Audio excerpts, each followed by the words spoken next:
Hello, everyone. Welcome to the Generation Y Conservative. Tonight, we have some pretty interesting topics to talk about. We have someone that handled a fire alarm in their house a little bit drastically, let's just say. Okay. We also have a girl who posted pictures from her prom on Twitter and suddenly got some text messages from her friends that something had gone wild on Twitter and she was being accused of cultural appropriation. So we're going to talk about that as well. We have some updates on politics, things that are going on around the world right now, including Justin Trudeau up in Canada and what he's doing, which is pretty hypocritical. We have Hillary Clinton with yet another excuse on why she lost. We're adding that to the list. Something that she just said, I believe, 2 days ago. It's a gift that keeps on Oh, giving. yeah, absolutely. We have absolute breakout nuclear war between North and South Korea. It's crazy. Yeah, man. And by that, I mean they are talking peace talks, and Trump may get a Nobel Peace Prize, which Nancy Pelosi kind of said, let's hold off on that yet. But we're kind of leaning that way.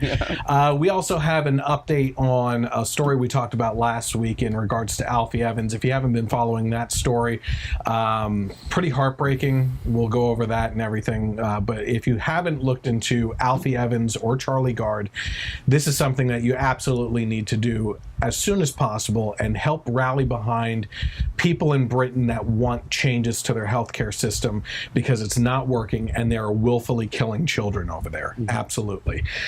We also have in our main topic tonight, what would you do if your child was forced to participate in a political protest by going outside and then to protest their safety on top of it things and ends up getting hit and killed by a car?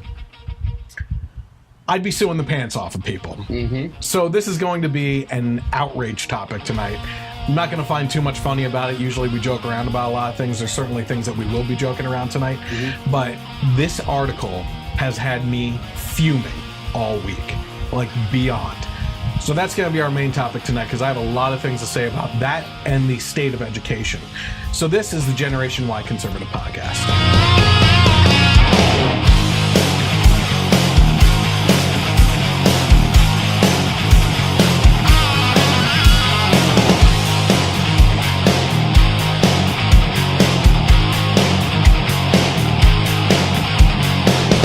All right, everyone, I want to thank you for joining the Generation Y Conservative Podcast tonight. If you're watching right now, you might be watching on Facebook Live. By the way, this is where the truth is more important than agenda. That's kind of our important tagline there, because it just seems like more and more things are coming out that are disproven every day on the left. Yeah. If you're watching right now, you're watching on Facebook Live. You can also catch us on YouTube with the HD version of the audio and video for the podcast. Just search for the Generation Y Conservative, hit subscribe, hit the bell notification to be notified when videos are published. We just got the review up there for the Avengers movie as well. So we do movie reviews on there. Spoiler alert, it was awesome. That's about all I will go into spoilers. Yeah. We are, and by we I mean me, because Mike shows up to this and doesn't do much of anything else. I am working on getting the spoiler version of that idea review. Good work. Thank you. You're welcome. We are working on getting the actual spoiler edition of the Avengers video onto YouTube as well. That'll be coming up shortly. It's just going to be one long video posted of us talking about everything that happened in the movie. If you saw the movie, I encourage you to watch that and join in the discussion. If you haven't seen the movie, do not watch that because it is worth avoiding everything in regards to spoilers on this movie to actually go and see it. So you can find the podcast on the YouTube channel as well as our movie reviews. The next one coming up, I believe, is going to be Deadpool, if not Solo. The new Star Wars Solo movie. the next week. Yep, and then Ant-Man and Wasp is coming up after that. Jurassic World, Fallen Kingdom. This is going to be a great year for movies. I just saw another. Did you see the new Robin Hood trailer? I heard about it. I didn't watch it So yet. it has the guy from Kingsman in it as Robin Hood. Nice. So that'll be pretty cool. And also, you can follow along on Twitter and interact with me. Typically in the morning, I get interactive with some of the shows I listen to and join in there. All you have to do is follow along at the bottom of the screen. It says @GenY Conservative without the E on the end. And just so you know, if you're interested in the audio-only version of the podcast, I don't blame you. The space isn't for everyone. And by that, I mean Mike's face. But if you want to follow along, you can actually find us on Sundays from 3 to 6 p.m. on KLRN Internet Radio, where it's streamed live. Well, not live there. It's streamed again there in audio version. And they've also graciously put us onto iTunes and iHeartRadio as well. So if you subscribe to any podcast, you can find us there as well. So, first story for tonight. We have an update on Alfie Evans. Now, if you didn't tune into last week's podcast, I would encourage you to actually go back and watch it. I believe that was our main topic last week. Last year, we dealt with Charlie Gard, who was an infant who was dying over in the UK.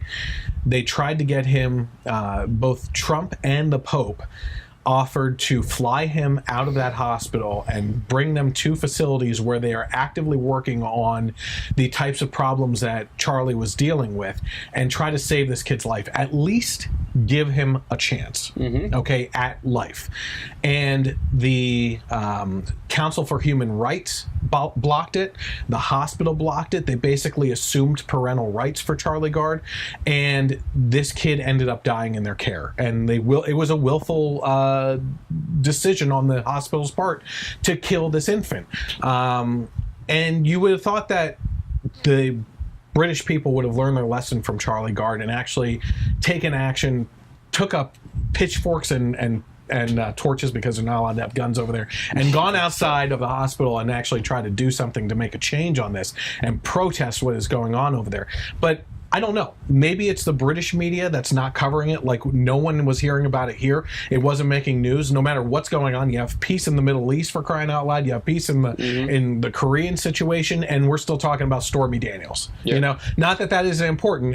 You know, at the time, I would have been arguing that you know, Monica Lewinsky and everything was important, but you don't make it a 24-hour-a-day freaking news cycle when there's other crap going on in the world, you know? So you have this whole situation where Charlie Gard was dealing with, his parents at least were trying to get him the care that he needed that could have potentially saved the kid's life.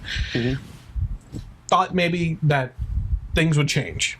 We find ourselves in exactly the same situation. I mean, it's almost, you can almost confuse the two with what's going on with it. And in this case, last week we were going over Alfie Evans and what was going on with him. Same situation again. The Pope and the Vatican offered their help. Then you also had Italy itself as a separate entity, because the Vatican operates on its own, made the parents and Alfie Evans Italian citizens, eventually saying that they would prosecute or go after the British government for basically willfully killing one of their citizens, okay? And they made that threat on Twitter. Alfie Evans unfortunately died on Saturday, okay? And we did the podcast, was it Friday night? The next day he died. This kid, you're going to see over the next couple weeks, pictures come out where his ventilation tubes, or the stuff going into him to help him breathe and everything, had mold and mildew in the tubes. You're going to find pictures of him sitting or laying down in his own urine, like soaked up to the armpits in the bed. And you're also going to see like snot and stuff just caked up around where the nurses were just not taking care of this kid. Okay. And on top of that, you have a case where a lot of people were trying to make the case that this boy, this infant, was in a vegetative state. That's not true, okay? Anyone that says that and tries to make that argument is ignorant on what was going on with this case. What actually happened was he was in a semi-vegetative state and actively looking at both of his parents. What ended up happening last Monday was, by all accounts, a miracle. Okay, they removed him at 9 o'clock at night from life support. Okay, instead of, again, allowing the Vatican or Italy to take him and try to treat him, they decided, get this exact word, I'm so pissed off. They decided that it was in Alfie's best interest, those two words specifically used, to die in that hospital. Okay? So what you have is them removing him off of life support last Monday night at 9 p.m. Alfie continued to breathe on his own, and even better than when he was on the respirator and having help from the medical facility. The kid lasted, okay? As a matter of fact, he lasted until last Saturday. He was doing better with no care than with the bad care that was being provided to him. Yeah, and on top of that, the hospital wanted him to die. So it wasn't until 1 o'clock the next afternoon on Tuesday that they actually had to start feeding him through a feeding tube. And that was by just, what kind of publicity would they have gotten if they had just starved this kid to death? Yep. Which is eventually what basically happened, okay? So basically, with me just being absolutely fuming, pissed off at this whole situation, that we have these situations that are happening where the government is actively killing children in the UK through a universal healthcare system that people in this country are arrogantly and ignorantly trying to bring into our country as a model for healthcare is beyond comprehension. It doesn't make any sense at all. And what you have is people that don't even know how to make the argument for healthcare anymore. We do not have a healthcare problem in the United States. We have an insurance problem in the United States. And that's not something that can be fixed through government. It's fixed via a free market system when you open up competition between states, which is something that is actively blocked by the government itself, that you want to take over your healthcare. It doesn't make any sense at all, okay? Yep. So we can actually fix this problem. We can have tort reform. We can open up cross-state competition with insurance companies where eventually you start competing with yourself because they have their own separate entities in every damn state because that's what you have to do. Yep. You know? And at no point in time before Obamacare and that whole disaster were people stepping over people dying in the streets that were being refused care in this country. It didn't happen. The worst case scenario, and I understand how bad this can be, is you ended up in bad debt. But you got the care. Yep. You make stuff happen, okay? Point being, Alfie is now another victim of the European healthcare system. And if this does not wake up people to what is going on in the world, that instead you know more about a freaking porn star and her avoiding a lawsuit or whatever the hell is going on, I don't even know, is a porn star 24-hour news cycle on this skank. It's a skank. Okay, that's all it is to it. Is a 24-hour news cycle on a skank more important than children's lives? If you answer yes, then you need to figure out what the hell is going on in your life. It doesn't make any sense, okay? That's all there is to it. I thought I was going to end in outrage. There's no passion left for me. I don't have anything else. You're emotionally exhausted. Yeah. I mean, do you have anything else that you want to add? Well, I mean, we talked about a lot of this last week. The reason that they would rather have him die in their care is because they don't want to prove that their system doesn't work, And when you talk about people here that are still fighting for a universal healthcare system, they will continue to, because this isn't being covered. And even if it were, the people that want that are so close-minded that they'll think that, oh, well, there must be more to it, or blah, blah, blah, or whatever, but there really isn't. There isn't anything else to it. And, again, my heart goes out to the parents and family, because this is a situation, too, where not only are you ending this child's life, but you're also ruining the parent's life forever, because on top of losing a child, which is it's probably the worst thing that anyone could experience, you lose a child not knowing if you did everything that could be done, that's crazy. It's one thing if your child has a rare disease, you do everything you can for them. If it doesn't work out, it's sad, it's horrible, but at least you just kind of, all you're left with is, you know, getting through the grief and then being thankful for the time you had. These parents, they're being left with all of that, and also, like, what if? They're being left with what if, you know? I mean, and it's just, I don't know what could be done to stop me, and I'm not saying that I'm better than those parents at all, but obviously, you know, what can you do against a government, you know? And I would die trying. Yeah, I know. I would die trying. And I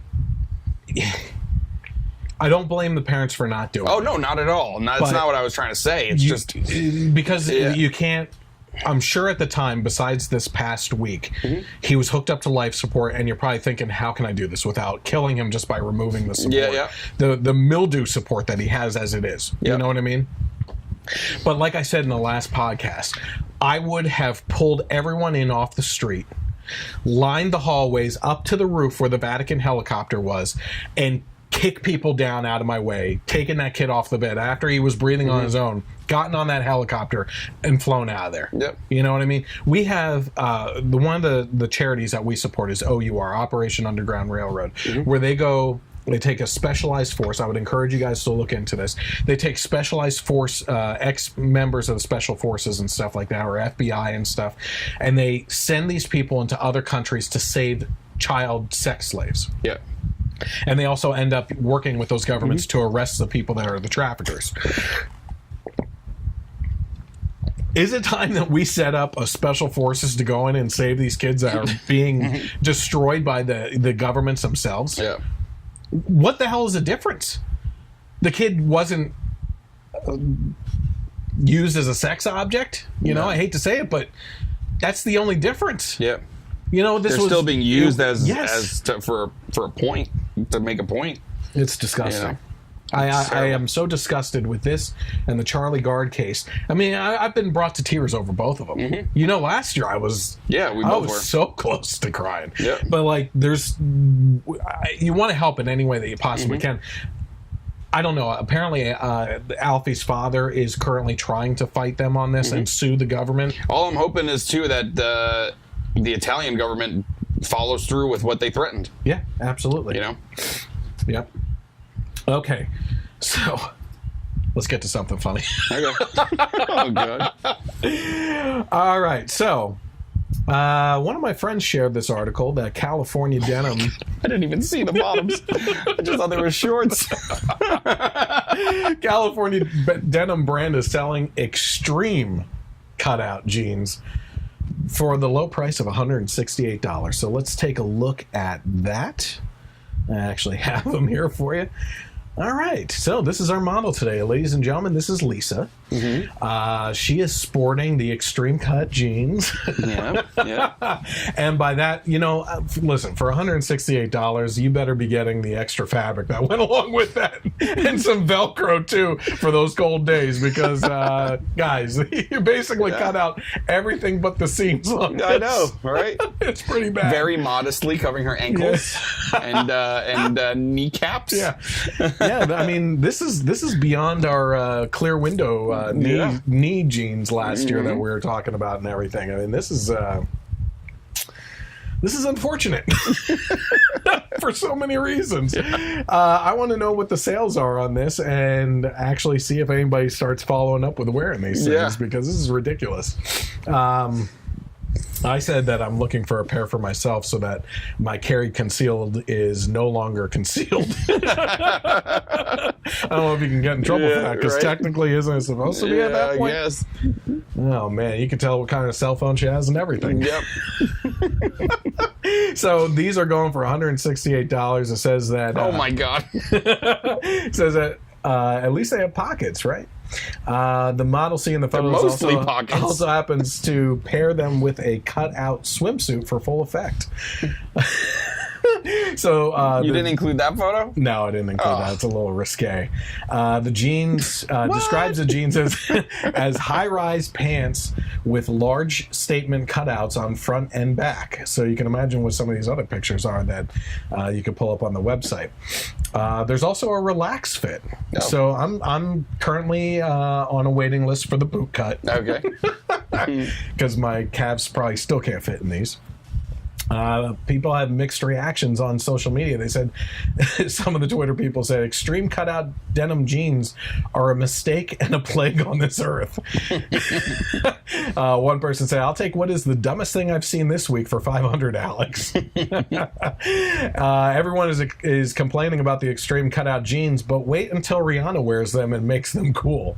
Absolutely. Yeah. So, yeah, that's our little fashion statement for the week, apparently. And you can get them for the low price of $168. Yeah. Who would have thought, you know? And this is, you know, the same people that buy them will be the ones that don't want women to be objectified.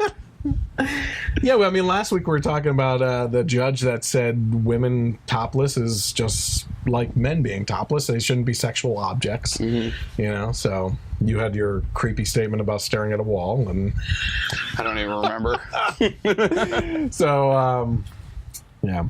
Interesting. So, I mean, last year we had a great podcast. I mean, it was funny thing after funny thing. We talked about the fake paint, fake mud jeans. Yeah. We had the clear window knee jeans, which was basically that kind of cutout, except with plastic coverings. Yeah, plastic see-through going over the knees. And then we went to the Starbucks unicorn frappuccino that was pissing off people. Yeah. And the kid flipping out about having the makeup. Yeah. Oh my gosh. Yeah.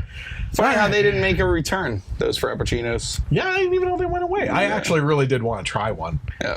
You know, but that would require me to spend money at Starbucks. That I don't want. We don't want to contribute to that racist establishment. No. All right, how about this? A Vermont man is charged with using his shotgun to silence a smoke detector in his kitchen. Makes sense. Haven't we all been there?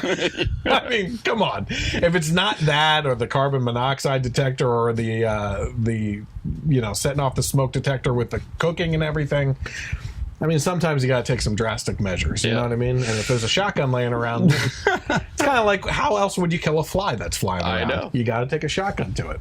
So a Vermont man is facing charges that he used a shotgun to silence a smoke detector in the kitchen of his apartment. Now that might be a problem. Some guy watching a movie upstairs. Yeah. Look down through the floor. You all right down there? Police say that 2 shots were fired on Monday. It took 2? Yeah. What? This guy had horrible aim or bad shotgun for some reason. Police say he took 2 shots on Monday afternoon from the 20-gauge shotgun owned by 68-year-old Leroy Mason of Barton. He hit the adjoining wall of an occupied apartment. That could be a problem. Yeah. Police say that Mason has complained about frequent false alarms from his smoke detector, and he was upset that fire crews wouldn't relocate it, so he took it upon himself to relocate the smoke detector and shot it down with a shotgun. Oh, yeah. 68 is not old enough where you can just claim that you're a crazy old man either. You're like almost there, but not quite. So he's going to have to deal with the repercussions. He should have said that he was 78. Yeah. So that they could find out he was 68 and then just go, I'm old. What do you want? Yeah. I'm Leroy. Yeah. By the way, there were no injuries, so you don't have to worry about that. And Mason pleaded not guilty on Tuesday and was released. There you go. That's all it takes anymore. Yeah. I mean, hey, look at the... Okay, I didn't put this in there. Okay. But there was the whole situation this week with the illegal immigrant caravan that came up through Mexico. I saw some headlines, but I didn't read into it. So they get to the border fence, right? Mm-hmm. And they get on top. Now, as a little bit of a backstory, one of the things that they were saying is that this group was getting away from Ecuador or some other things, and they were trying to come here because they wanted to seek refuge. Asylum because their countries were mistreating them. Okay. Honduras, is that down there? Yeah, it's down there. I think that was one of the other ones. Yeah. They get on top of this border wall. Okay. And as they're on the top of the border wall, they start waving the flag around. No, not the American flag. Their home country flag. That they're supposedly upset with and seeking asylum from. Maybe that's all they had. Couldn't you at least take a pair of... place. Couldn't you at least take a pair of like American flag boxers off or something like that? But my favorite comment... Or even just a white flag. Yeah. Wave the white flag. My favorite comment was actually from a client today that I was visiting, and they brought it up and they said, couldn't we Crisco the damn thing? Watch these people trying to screw up. I said, yeah, then you put webcams on it and let the Americans watch. Yeah. So, what are you going to do? It's just crazy stuff going on. I don't even know what ended up happening with that, but crying out loud. Do we have to get back outraged again? The Boy Scouts plan a name change as girls join the ranks. Now this is... Might as well. Yeah. It's ruined already. This is something that you and I have been following for quite a while on the podcast, because the original thing that started this disaster was this little brat, Sydney. Right? You remember her? Yeah. She's the one who had brothers in the Boy Scouts that said that she was an honorary member. Why can't girls be in Boy Scouts? Did you listen to what you just said? Yeah. You know what I mean? So... Not only that, then you had the Girl Scouts coming out as, what was it? They started allowing transgender boys into the Boy Scouts or something like that. Scouts? That was no. Into the Boy Scouts. That was the first decision, and then there were some other decisions that went along with it, and then eventually they said, okay, we're going to start. This was right prior to this. Okay, we're going to start allowing girls into the Boy Scouts. That decision basically kicked it into high gear where everybody was getting involved. I mean, there's been like 2 or 3 podcasts that we've done on this already leading up to this point. And in the last time we talked about it, we talked about how the Girl Scouts were kind of pissed off about it. Yeah. You know? And it all falls back to the fact that no one's going to be around to sell those damn cookies. Yeah. That's what it all leads back to. What it comes down to is you as a female are pissed off that your Girl Scouts don't offer the same types of activities and learning experiences that the Boy Scouts offer, so you want the Boy Scouts to change. Have the Girl Scouts change. Like, protest the Girl Scouts. Hey, we want to be able to survive in the wilderness and cook better pancakes. I don't know. Like, we have to learn better things in this one. Yeah. You know, instead of selling cookies all the freaking time. You know, and now what do we have? Now we have, it's going to be Scouts is what it's going to be. Scouts by BS of A. Or, BS of A. BS is true. Yeah, no kidding. Oh, God. So it still has Boy Scouts of America in the title, but it's not really in the title, no. So anyway, it says, for 108 years, the Boy Scouts of America's flagship program has been known simply as the Boy Scouts. With girls soon entering the ranks, the group says that iconic name will change. The organization on Wednesday announced a new name for its Boy Scouts program, Scouts BSA, not BSFA, BSA. The change will take effect next February. Chief Scout Executive Mike Serba, and you know that they're going to lose the ranks too soon. Yeah, it's going to be a female. Everyone's going to be the same. Excuse me. We understand that men have been running the Boy Scouts for quite a long time, but now that we're including females, I think you guys kind of need to step back and let us run it, because it's time to break down the patriarchy. Yeah. That's all this is about. That's exactly what I was going to get to. This has nothing to do with the Girl Scouts. This has to do with this whole beta male, bring down the patriarchy and feminist movement to end what they call toxic masculinity. Okay? That's all this is. They just need to infect this feminist crap into everything. Yeah. Because they're always pissed off about stuff. They can't just wear their pussy hats in private. They have no joy in their lives. They have no joy. They got to ruin everything. Just miserable people. Yeah. Oh my word. We keep. They have no interest in making the Girl Scouts better. It's all about tearing men down. And with this announcement, you also have the Girl Scouts of America coming out and saying that they are still upset with this. Yep. Okay. I thought we were getting some stuff going on there, but okay. Unfortunately, Mike can't keep track of the comments tonight, so I'm going to have to keep on trying. Someone's Wi-Fi or lack thereof. Yeah, we're out. This is a bunker. Okay. Okay, well, actually, we were getting some here. So audio video isn't syncing. That's okay. You can catch up. I've seen an increase in socialist agendas. Absolutely, Genesis. You're absolutely right.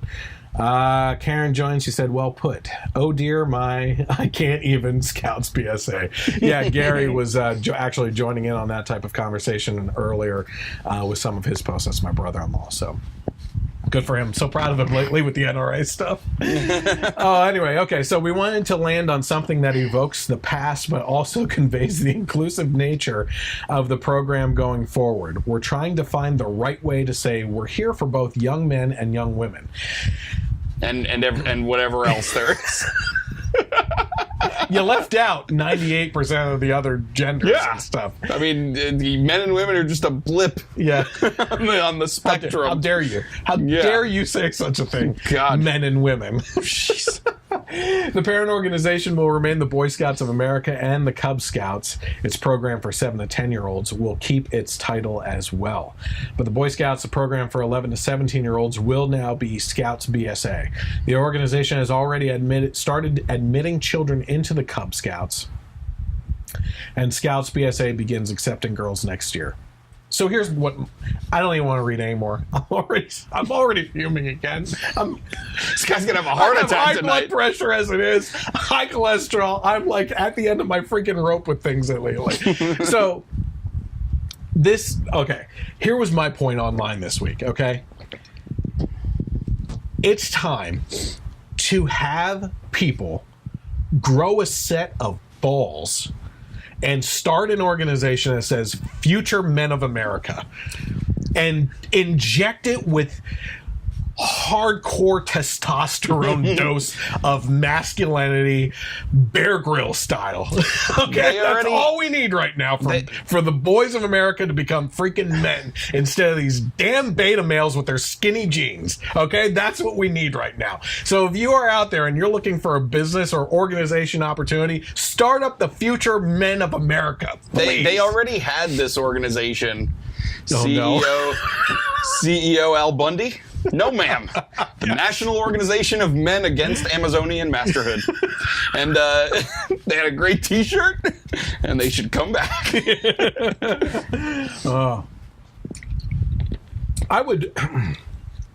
don't know what the hell is going on. I'm sorry. I don't know what is going on with the Girl Scouts of America and like why they're not more than just upset with this situation. Mm-hmm. Okay?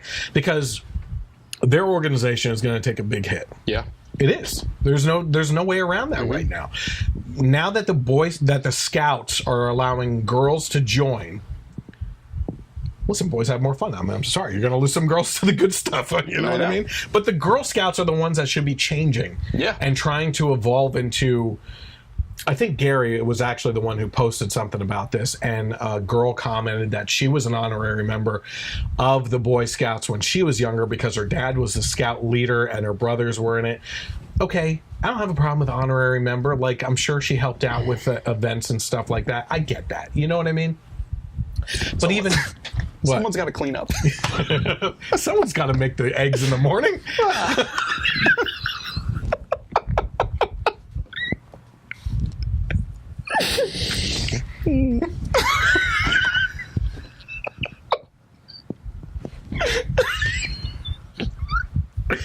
Those PB&J sandwiches aren't going to make themselves for crying out loud.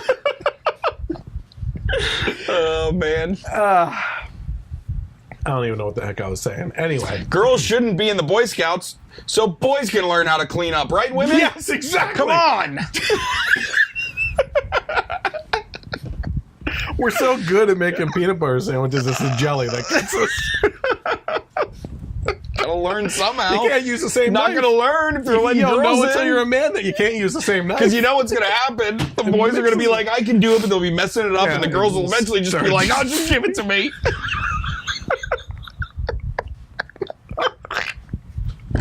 Anyway. So Gary had this girl. She was an honorary member of the Boy Scouts back in the day and whatnot. But even she was saying, like, at the time, the Girl Scouts, like, one of their things was, according to her, making paper dolls or something like that. Well, yeah, I would be upset too. But if you want to affect change where it's lacking, right? Not where it's right. You know, it's the old saying, you don't fix what's not broken. Yeah. You know? And I'm still crying. I'm still tearing up from dang comments. Oh man. I'm beyond frustrated that organization is one of the ones that bent to the will of social justice warriors. Yep. Speaking of social justice warriors, man.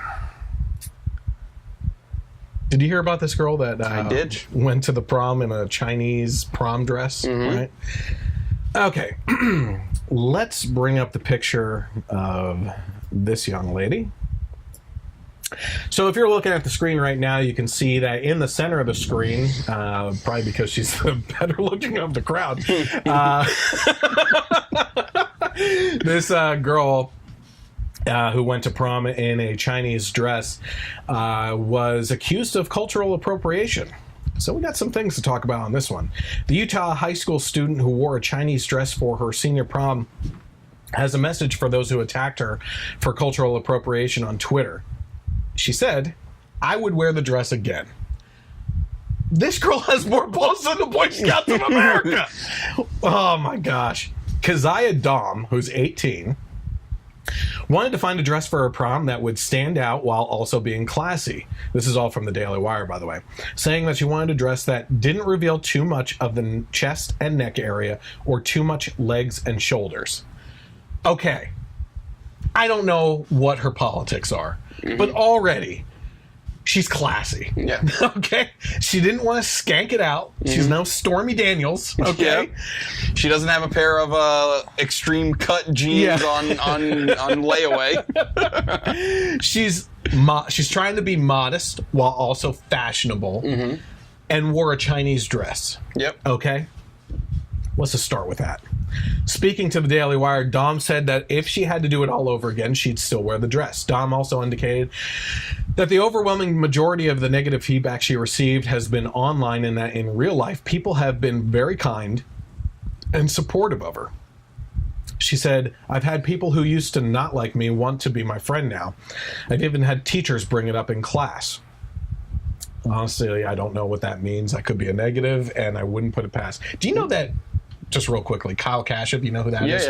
Yeah. He was attacked by teachers in his own school for coming out for the Second Amendment. Yep.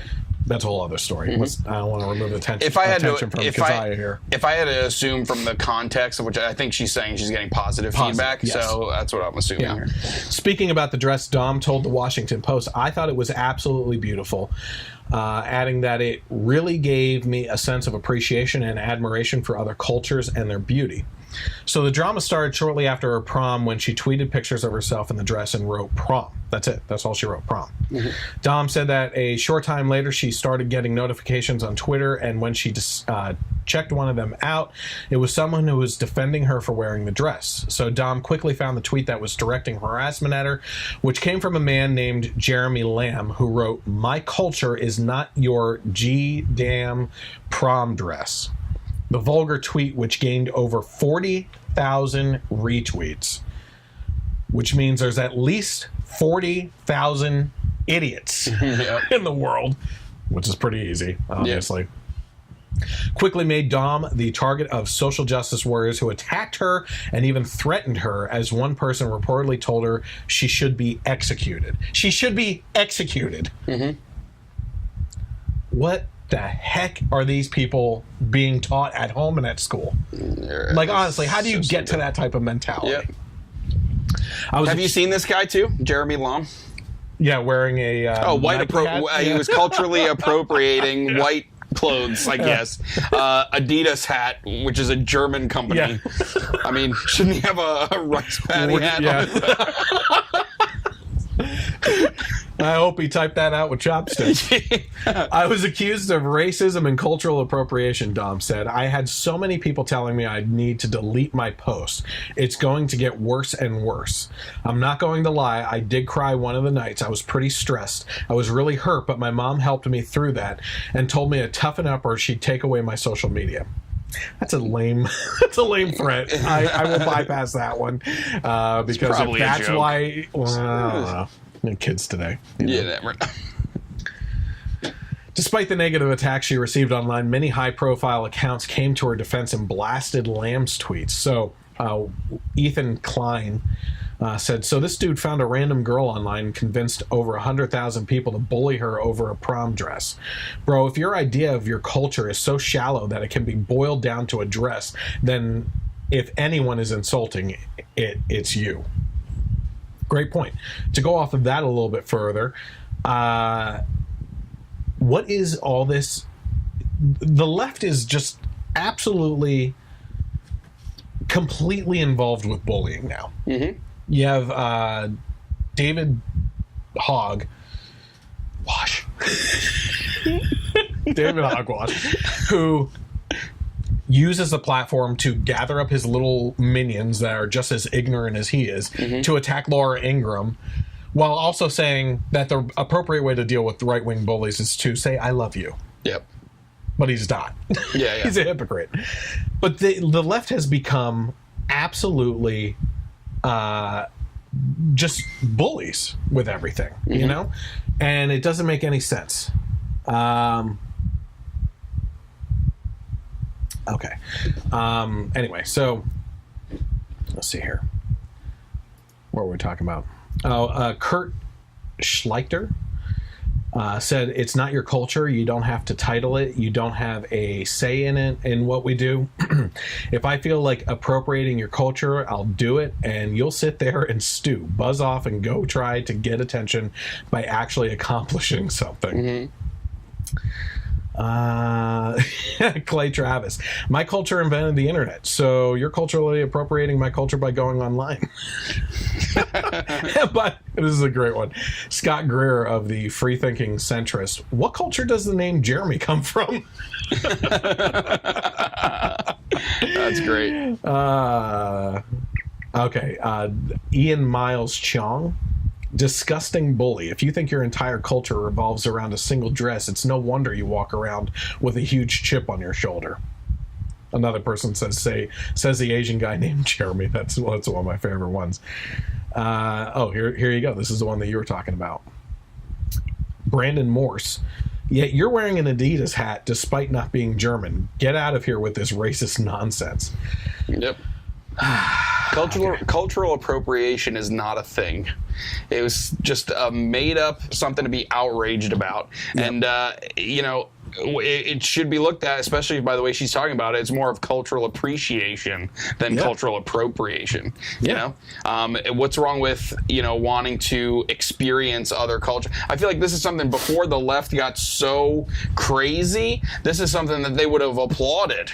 You know what I mean? Yeah. You're engrossing yourself in other cultures, trying to be more worldly and global, and not just, sticking with your own thing and enclosing yourself in. But now that's too much. Oh, you took too much now. Yeah. Now you can't take credit, So I'm sorry. The fact that she looks a lot better in that dress than Jeremy would is too much. Jeremy wouldn't be able to do anything, to be honest. Let's boil it down this way. Let's make this really simple. Okay. Yeah. Is prom important to girls? Mm-hmm. Is it like on a scale of 1 to 10? How important is it to a high school girl? I don't know. Come on. You should know. Come on. Not yet. But in high school, it's all about prom. Yeah. You know what I mean? It's on a scale of 1 to 10, it's a 10. Yeah. Okay? Do you really think that she would wear a dress simply to make fun of a culture? Because that's essentially what this guy is trying to say. Yeah. What she is doing is wearing a dress that she finds beautiful, okay, which she literally said it's a beautiful dress, right? And wore it because it's a beautiful dress. Yep. If nothing else, this is celebrating that dress and the culture behind it, which makes it look great. Yeah. So I mean, this all even ties into like the whole Simpsons Apu controversy that's going on Talk now. about that. Go ahead. So yeah, I mean, some comic that like nobody's ever heard of basically did like a documentary about how a poo ruined his life. Again, no one can take personal responsibility for their own lives anymore. I gotta blame cartoon shows. It's all about victimhood. Yep. So it got even to the point now, like The Simpsons had like an episode recently where they kind of even stood their ground a little bit. Yeah, absolutely. But it got to the point where even Hank Azaria was on a show saying, "Oh, it's made me rethink." It's like, come on, man, it's ridiculous. Apparently, he. This is from what I'm hearing from someone that knows someone that's on the show that does the voiceover work. He and someone else are like social justice warrior level leftists. Okay, so I almost don't feel bad for him. Yeah. You know what I mean? Like he is reaping what he has sown in throughout with the people that he aligns himself with. But that there is someone on the show, and I don't know the name, but she does the female voices. So I'm sure if you looked at the cast, you could probably figure that out. Is a conservative, and they have given her crap for her political views. You know, if nothing else, what I'm seeing through all this is this guy who does the Apu voice and this girl. Let's take these two together for 1 second here. If they are dealing with this right now, and this girl's a great example, okay? I don't know what her politics are. She likes being modest. That gives me hope, first of all, okay? But if nothing else, if she has not politically decided herself where she falls with things, I hope and pray that these types of circumstances open these people's eyes to what the left is all about. Okay? The fact that she has become the target of social justice warriors is going to completely turn her off to that type of agenda. The left is eating themselves right now. Okay, they are only destroying their message and, thank God, setting up a new generation of conservatives. And the statistics are pointing that way. Okay, I can show you article after article that is saying that the newest generation coming up right now has conservative values on marriage, sex, and free market. It's just statistics. I mean, you love those statistics. There and has facts. to be. I mean, we always talk about how like they just don't seem to want to look at common sense, you know, and there just has to be like a tipping point, you know, and hopefully this next generation coming up is that tipping point where it's just like, oh yeah, I think people just gotta like just common sense with so much, you know. I was just thinking the other day, like the pussy hat thing, right? What do you think the kids of those parents that are going out there doing that, or upcoming kids that are born, that get older, and they come across a picture of their mom or their dad, for God forbid, where their dad wearing a pussy hat, okay? What is going to cross their mind? Do you really think you're going to pull your kids into an agenda like that when you're wearing that genitalia on your head? It's ridiculous. I gotta be honest with you. I don't know if I told you this. My wife would be so pissed, so I would never do it. But I would get it on camera if someone else would do it. I think it would be hilarious to go to one of these rallies with a big penis on the head and just walk around. Just swinging around. I would do it. I know you would. And I would be there with the GoPro because it would be hilarious. Because it would trigger so many people. You know? I don't know. I'm just saying. Anyway. Oh, man. So going back to this whole article with Keziah here. Is that her name? I feel bad. Keziah, yeah. Daum. This brings up a larger discussion on culture as a whole, right? So we have all these people that keep on yelling and screaming about cultural appropriation of things, right? And if it's something like someone wearing blackface for Halloween, there's something wrong with that. Okay, I can understand why you would be upset I think that Hillary Clinton and Bill Clinton did that for Halloween one year. I mean, just as an example, that they were one of the ones that did it. I feel like it's pretty easy for a common sense person to know if someone is doing something to mock a culture or if they just like something, or and appreciate something. You are assuming the worst in people. That is where we have come as a culture.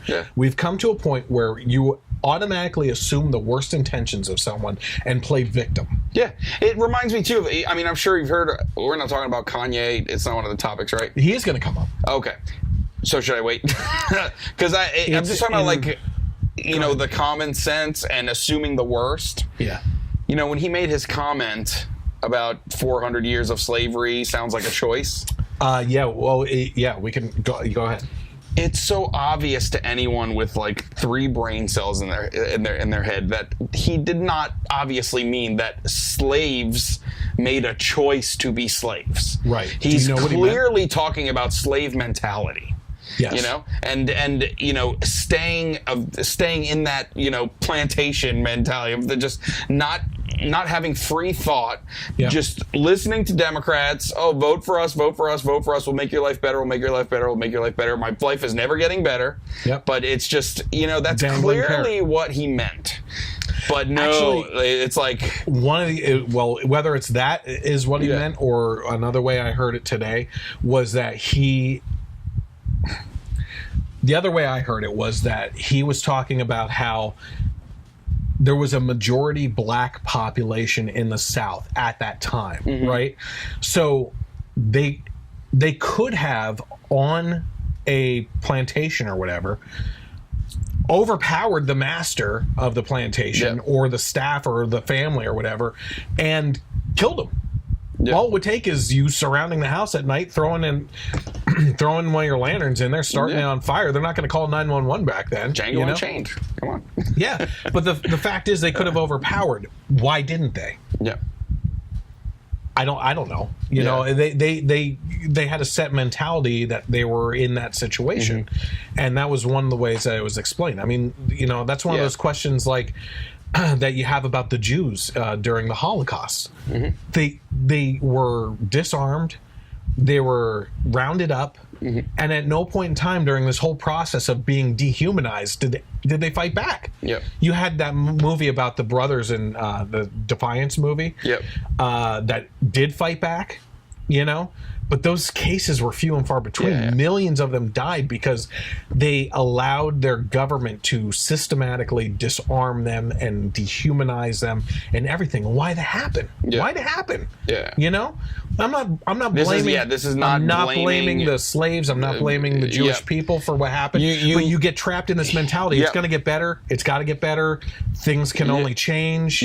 Like you get trapped in that mentality, and it's like, I don't know. And you wonder the same thing. What would I do? Yeah, exactly. What would I do in that situation? Yeah, and you don't know what you would do. I mean, it is like you said, it's not blaming them at all, because it is going through like a step by step, just making people powerless, and it does take certain people that have the will and the personality and the fortitude to fight back and organize things like that, but not everyone has that, and that's fine.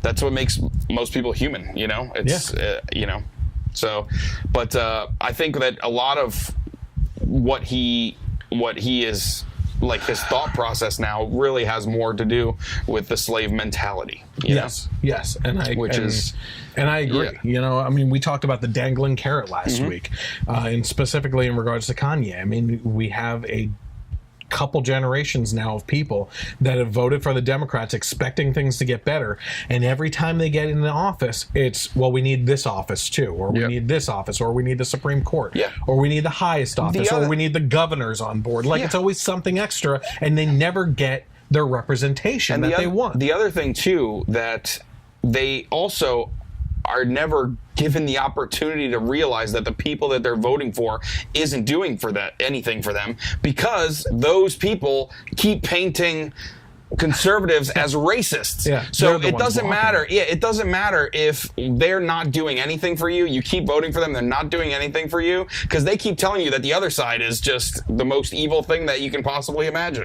What was it last week that we were talking about where we were talking about how someone said that something about Donald Trump being racist or racist policies or something like that. And we said, what policy? Yeah. Show the policy. So you combine that with what we're talking about here, right? Mm-hmm. Which is not only if I'm a Democrat politician, not only am I not doing anything for you as a minority, but in the meantime, I'm saying that the other side is instituting racist, homophobic policies without any evidence to back it up. Yep. And you're just accepting it ignorantly. Yeah, because then as things are not getting better, you're thinking it's the other side's fault. It's got to be the other side's fault because the freaking Democrats are doing nothing. They do nothing, right? So it's like they stay out of the attention because there's nothing to point out. They want to do more for people that aren't even citizens than for, anyone who votes for them. It's so bad. Yeah. Okay. Jeez, we got so far off topic. Okay, so we're still on Keziah here. I'm sorry if she ever sees this. we get sidetracked with so many different things. Don't feel bad, because you inspire a lot of other. Okay, your story inspires other conversation. Yeah, exactly. Yeah. What did we talk about last week? Walk her in and drag her out. Yep. The bar name, right? Yeah. Keziah, you said you would wear the dress again. Don't back down. Don't apologize. Don't back down. You are on the right track. You have supporters. There was a story that she herself posted on Twitter that a news organization in China yes, I was going to bring is that on up. her side with this, saying she did nothing wrong. As a matter of fact, she did a great thing. Chinese people don't have a problem with her. No. Californians who have great-great-grandfathers that were from China, they are the ones that have a problem with her. Yeah. It's ridiculous. So here's the larger point, though. You have a country that is supposedly labeled by the left, anytime we talk about the immigrant situation, is a melting pot. Mm-hmm. A melting pot of cultures. Yep. It's like it's so mixed up with everything. That's where you get Americanism. Yeah. You know what I mean? Like, it's just, you talked about the Adidas hat and the Nike stuff, and don't ever eat pizza or pasta. Yeah, I was about to say, it's so ridiculous. Am I appropriating someone's culture if I go to a Chinese restaurant and eat with chopsticks? No, it's ridiculous. That's what makes this country great. Okay, we have been able to mix in all this culture from all these different places, and as long as you are not truly trying to be offensive with it, right? She didn't put tape on her face to pull her eyes back or anything, or go around like all this stuff this guy's thinking of. Like, if she really wanted to do some stuff, Chris has got some ideas for you. I got a list. The point being, we have a melting pot culture, which the left will always point out immediately, right? Yeah. But then they will immediately turn around and say that you're culturally appropriating stuff and play this victimhood mentality on everything. You know? It's so ridiculous. So, Keziah, you are, an inspiration to people. Yeah. And don't apologize, because it's never enough. Never enough. As a matter of fact, you inadvertently stepped in it. You looked great wearing it. You have nothing to apologize for there. And now, just like any of these other situations, like Kanye West, he would lose more respect by backing down and apologizing than sticking with what he's been saying. Yep. Right? My conservative friend that we talked about the last time says that we need to pray for Kanye. I'm thinking more and more he's not that conservative. Listen, Kanye is not a hero of the right. He's just not. But sometimes, here's what he's saying. We need free thought in this country. What the heck is so wrong with that? Yeah.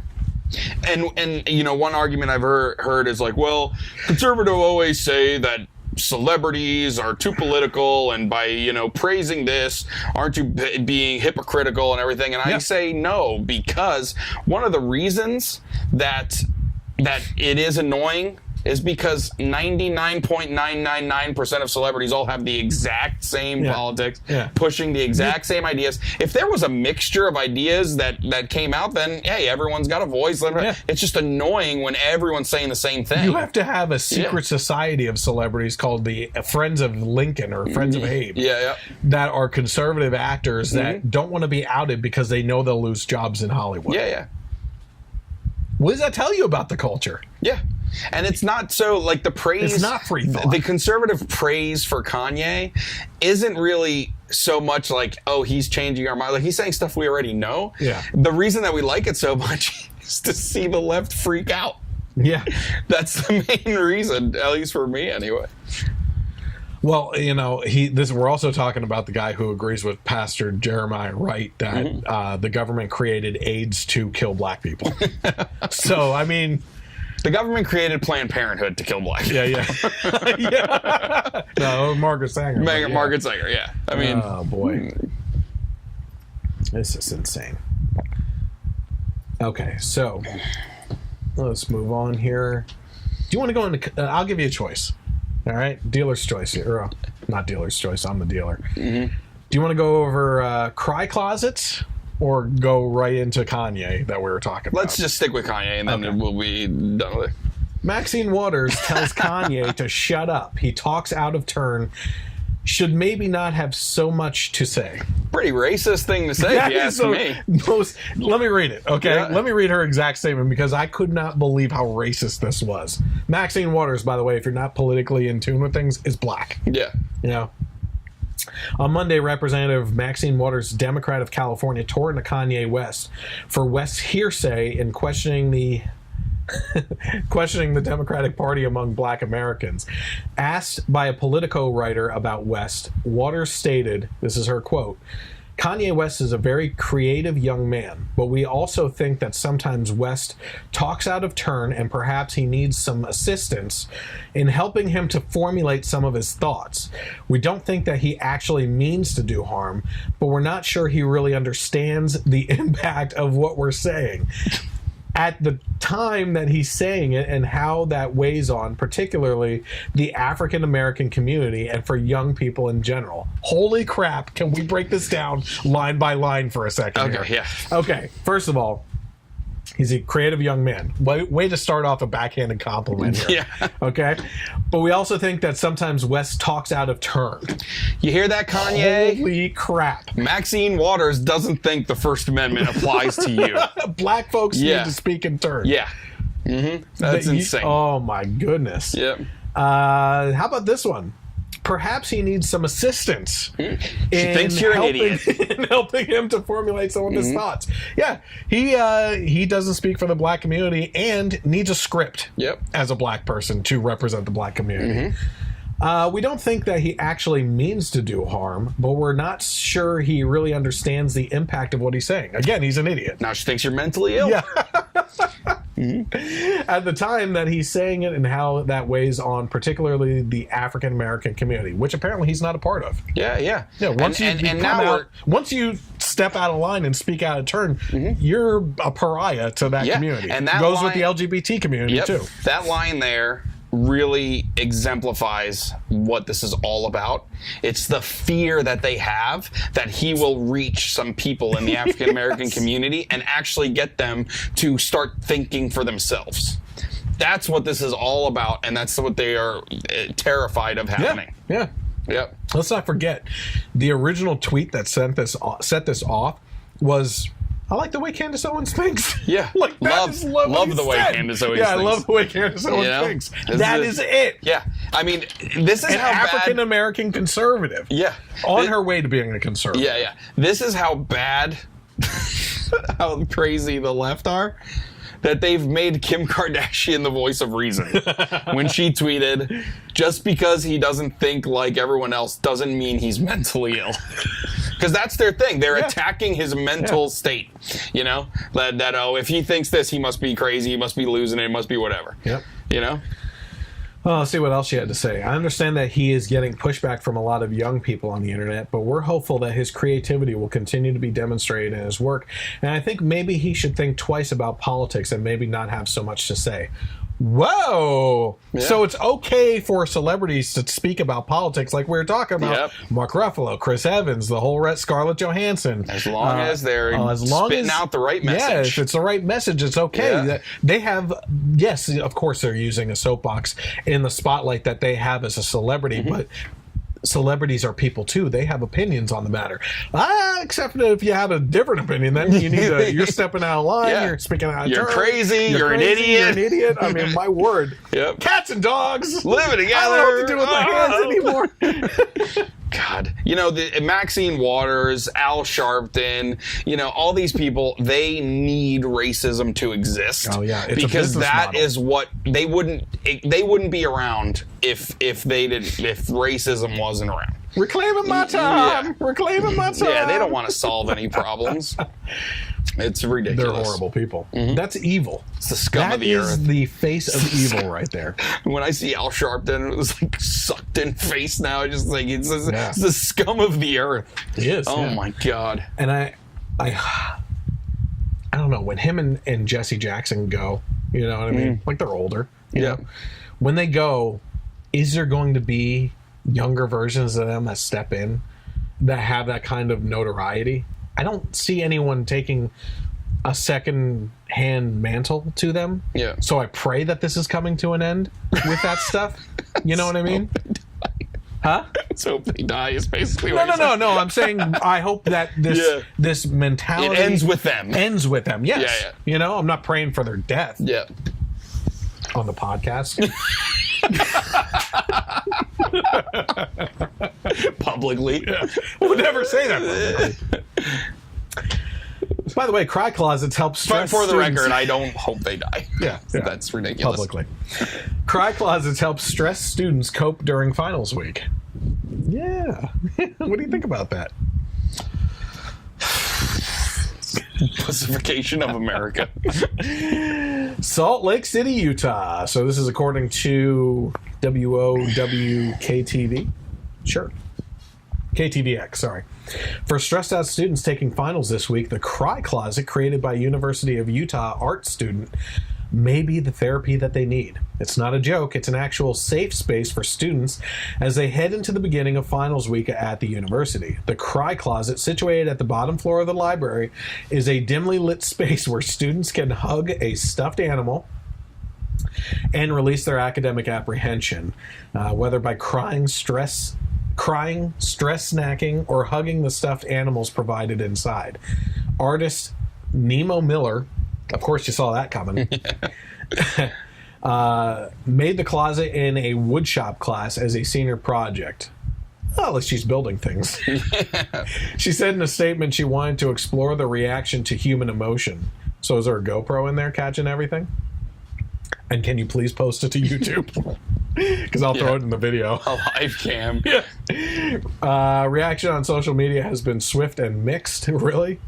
This is my home now, one student tweeted of the Cry Closet. Yes, if that is if you have entered the Cry Closet, you might as well freaking stay in there. Because I can tell you something right now. Finals are the least of your problem when it comes to the real world. Yeah. Okay? Others berated university students for being snowflakes, suggesting they wouldn't be able to handle the real world if finals have them stressed out enough to need a safe space for crying. I guess I fall into that. Still, most of the students found the piece amusing and interesting. For those who need it, I think it's a good idea, said student James Sawyer. The piece is starting a big conversation. Yeah, no kidding. That's what art does, said university spokesman Janet Cunningham. It gives us a way to think, to question. That's exactly what it's doing. The Cry Closet has received national media attention, something the university and the artist did not expect. It will be on display until May 2nd. At which point in time, they will need a safe space for the kids who are upset that it came down. Yeah, right. You'll find another Cry Closet with some rope and a stool in it. Not that we're hoping they kill themselves publicly. Oh, God. Yeah, you know what's going to happen is the janitor's going to be like, I'm just trying to have lunch in here, guys. Like, why are you crying? Oh, Fred. It's always Fred, right? Fred or Frank? Every high, what is it, college? Yeah. Oh, man. Anyway. All right, let's get into some politics here. Hello. Canadian Pop-up ads. Raymore and Flanagan, is that what it was? Sorry. Canadian Prime Minister Justin Trudeau, our illegal immigration problem is America's fault. Trudeau is the pinnacle of social justice, progressive leftist hero. Yep. Okay? And he is such a pushover little beta male pansy. He's a pansy, okay? Yeah. I'm sorry, eh? Yeah. But why didn't you build that wall yet down there, eh? Let's just go through this. But from the Daily Wire, Canadian Prime Minister Justin Trudeau echoed a complaint made over the weekend by members of the Canadian government, claiming in a speech Wednesday that Canada's sudden uptick in illegal immigration, something the country cannot handle, is all America's fault. You know, I remember another president that blamed things on everyone else, too. Obama. I don't tend to blame it on everyone. Trudeau was asked during a speech to Parliament how he plans on handling the massive influx of illegal immigrants into Quebec. In the last 2 years, record numbers of amnesty seekers have flooded across the border from upstate New York. Wow, when you're escaping New York, things are pretty bad. Yeah. I mean, for a liberal at least, right? Yep. Requesting asylum from the Canadian government. Since Canada, by law, must give each immigrant a trial, some illegals are being allowed to stay in Quebec for as long as 2 years while they wait to be processed. Canadian officials can't tolerate the burden, and they wanted answers from the man who once tweeted that Canada welcomed any and all immigrants with open arms. Yeah, because he wasn't dealing with the problem like that at the time, was he? They had to work their way north. Yeah. You know? You had to go through the gatekeepers first, which left the gates wide open, unfortunately, for a number of years. So Trudeau's response was epic. According to Reuters, Trudeau said his government had been in contact with American counterparts for months on many issues relating to our border. Those negotiations, and it's questionable, according to some members of Parliament, whether there have been any official talks, center around whether the United States can improve its vetting process for those seeking travel visas, particularly for those applicants that are from West African nations. The United States told Reuters that they are considering Canada's proposal, but haven't made up their minds yet. Part of that problem may be that Trudeau was clear when President Donald Trump first spoke about his stricter immigration policies that Canada would be more than willing to take in any immigrant that couldn't find a place in the United States. So, yeah. So you have countries around the world that have mocked us and spat at us, speaking wise, you know, and critiqued us, I guess you could say, criticized, you know, for the way that we handled the illegal immigration problem with Trump's proposal for a wall, right? Because they didn't have to deal with it. Yep. It's just like the Pope, okay, who criticized Trump for wanting to build a wall. Yet he's surrounded by one of the biggest walls in the Vatican. Yep. He criticizes Trump for not taking in the people in need. Yet the priests of the Vatican walk around the outside of the wall right past people that are begging on the streets and not doing anything about it while they enter into the Vatican City where everything is gold and ivory encrusted and marble. You know what I mean? Or don't you know what I mean? I know what you mean. I don't know why you're giving that face. No. Are you looking at a mouse? Do I have a mouse? I just with the Pope, this particular Pope too. He's a social justice warrior. Well, I think that he really does, for himself personally, practice those things, though. Like, I haven't seen a Pope more than him, you know, spend more time with the poor and the hungry and children and things like that. And from a religious standpoint, like, I think Jesus would have been a social justice warrior-ish. But he also, it's the whole fisherman thing, though. Yeah. You know what I mean? So, but I see what you're saying, though. What's that? Zara. Yeah. Zara might jump in on that, I said. So yeah, but I don't know. But he also misconstrues and twists the word to fit his agenda, which is wrong. A lot. Even Catholics are pissed off at him. You know, the only thing good that I can personally point out is him intervening or trying to intervene in the Alfie Evans and Charlie Gard case. You know, that's all I can really point out so far. You know, I know that there's I know he tries to do other things, but I think it gets all mixy, you know. Or maybe you don't know. Anyway, Justin Trudeau is a pansy, and he's dealing with the problem now. And think about it this way: he's upset at a small portion of the illegal immigrants that we are dealing with coming into his country. I mean, how many times do we have to talk about hypocrisy? I mean, well, imagine what the percentage is of the amount that we are taking on, and financially, as well as everything else, supporting. And you have a little bit that break off, and they can't even handle that. You're a hypocrite. You're the worst kind of hypocrite, and liberals look up to you as like they fanboy over him. You know, he's so ridiculous. Anything more on Trudeau? I mean, it's just how many more times do I have to talk about hypocrisy from the beta males? Yeah, it's ridiculous. And beta males. Former Democratic presidential nominee Hillary Clinton says identifying as a capitalist hurt her in the 2016 campaign. Yep, she's a capitalist apparently now. Or was. Yeah. At least she was. I mean, she knows that a socialist would have beat her if she didn't cheat. Yeah, when you actually literally buy the DNC. Yeah. And I guess when she couldn't buy the RNC, so she lost. Yeah. Think about it this way. The actual comment itself, Clinton, who beat out Democratic Socialist Senator Bernie Sanders from Vermont for the party's nomination, said in a Wednesday interview with Time Incorporated, Brands executive Alan Murray, that her economic policies were probably a hard sell for many Democratic primary voters.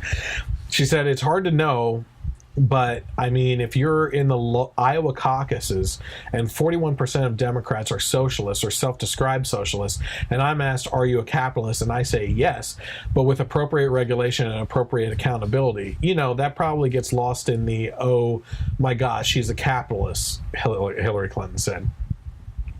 There's major flaws in her argument here, okay?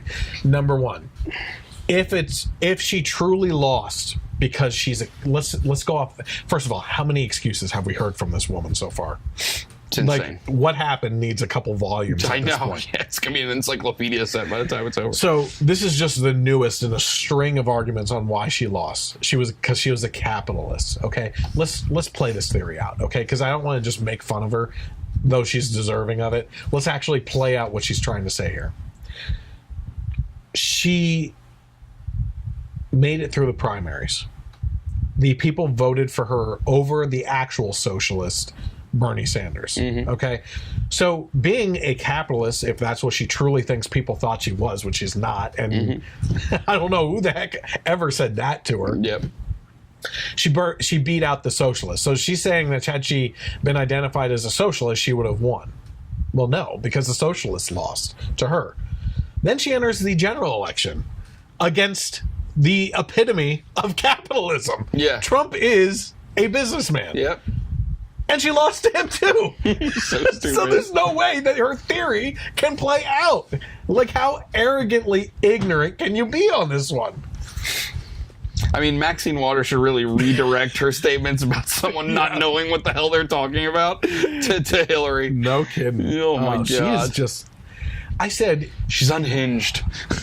I want to... Let me see here. I want to read exactly what I wrote because I think it's the best way of saying it. So when I posted this guy taking credit taking credit for my own stuff. What a jerk. Mr. Elitist. Yeah. It's the best way. Listen, I had the greatest things to say about her. Anyway, I said Hillary Clinton has used every nonsensical excuse in the book. Eventually, she will have to face the facts that she was unelectable because she is shrill, cold-hearted, manipulative, mean, and has been embroiled in scandal after scandal after scandal. People don't like her. They don't trust her, and the majority of people are not interested in family dynasties in the presidency. End of story. And when I say dynasties, I mean Bushes too. Yeah. You know, and that also goes for if the hero of the left, Michelle Obama, decides to run. I don't want another freaking Obama in there. Oh, did you hear what she said the other day? Speaking at some school or whatever? That she will be your forever first lady. Yeah. I just threw up a little bit. Yeah. Yeah. She's your forever first lady. She's